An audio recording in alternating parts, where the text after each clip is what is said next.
안녕하십니까, 김동희 세무사입니다. 오늘은 이제 오피스텔이 주택수에 포함되는지 안 되는지 한번 그거 얘기를 해볼게요. 자, 취득세랑 그 다음에 양도세에 대해서 이제 구분해서 좀 봐야 되는데, 납세자분들이 우선 오피스텔이 사무실로 봐도 주택이 아니라고 많이 오해를 하시죠. 근데 이게 세목별로 좀 얘기가 달라지고요. 이제 취득세는 기본적으로 형식 기준으로 보고, 양도세는 이제 실질 과세 기준으로 봅니다. 그래서 만약에 주거용으로 이제 사용 중에서도 업무용으로 보는 경우도 있고요.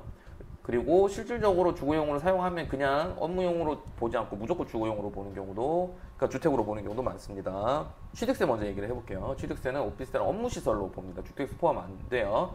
그래서 건축물 내장상 업무시설로 등재가 됐고, 그래서 이제 세율 같은 경우는 처음에는 4% 일반 세율로 들어갑니다. 주택수가 이제 포함이 안 되기 때문에 그렇게 들어가는데, 주택수에 재산세가 부과되는 경우, 그러니까 주택분 재산세가 부과되는 경우, 이거는 이제 주택으로 쓰고 있다라고 이제 재산세 자체가 부과가 되면 이건 주택수가 포함이 되겠죠. 그래가지고, 해서 이제 2020년 8월 10일 이후 취득분부터 적용이 되고, 예를 들어가지고 다른 주택을 취득하게 되면 이때 이게 기본적으로 주택수가 이제 오피스텔 주택수로 인정을 하고 있기 때문에 나중에 이제 취득세 중과세율 적용이 가능할 수도 있습니다. 이 부분 조심해야 됩니다. 그리고 시가 표준액 1억 이하 오피스텔은 주택수 제외 가능합니다.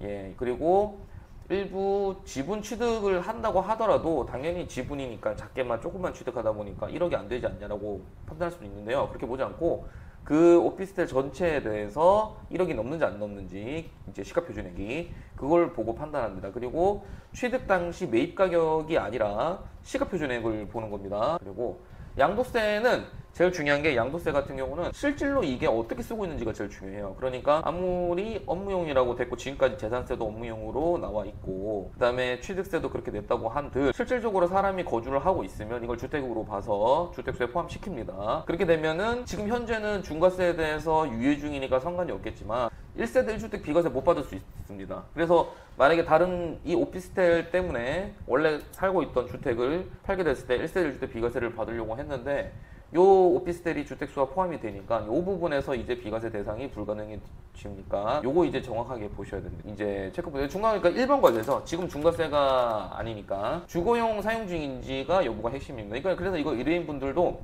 이거 솔직하게 말씀을 주셔야 돼요. 이거 사람이 임차인이 있냐, 임차인 있다, 어떻게 살고 있냐, 사람 거주를 하고 있다, 이걸 정확하게 말씀을 주셔야 돼요. 사업자 등록을 했냐, 이런 것도 중요하겠지만 실거주가 이제 중요하고, 그 다음에 이거 실질적으로 그러면 세무서에서 확인하려고 할 겁니다. 그래서 준비를 만약에 할 것 같으면 좀 주택으로 미리 좀 준비를 해놔야 되겠죠. 사실은 양도를 할 타이밍이 됐으면. 그래서 제일 중요한 건 오피스텔이 주택이 아니다 라고 하는 판단은 절대 하면 안 되고요. 취득할 때랑 양도할 때랑 각각 봐야 됩니다. 취득할 때는 이제 중과세에 대한 부분이 있기 때문에 그거를 판단해도, 양도는 비과세가 안 될 수도 있기 때문에 그거 판단해야 되고요. 그러니까 수천만 수억 원 차이 나죠. 요거 때문에. 이제 양도 같은 경우는 만약에 살고 있는 집이 굉장히 몇십억짜리 집이고, 요 오피스텔 지방에 있는 요 오피스텔 하나가 이거 주거로 쓰고 있다고 해서 요거 때문에 비과세를 못 받는 경우가 생기면 이거 세금이 진짜 이거 몇 억 차이 나거든요. 그렇게 될 수도 있기 때문에 그거 반드시 꼭 이제 전문가랑 얘기를 해보셔야 됩니다. 감사합니다.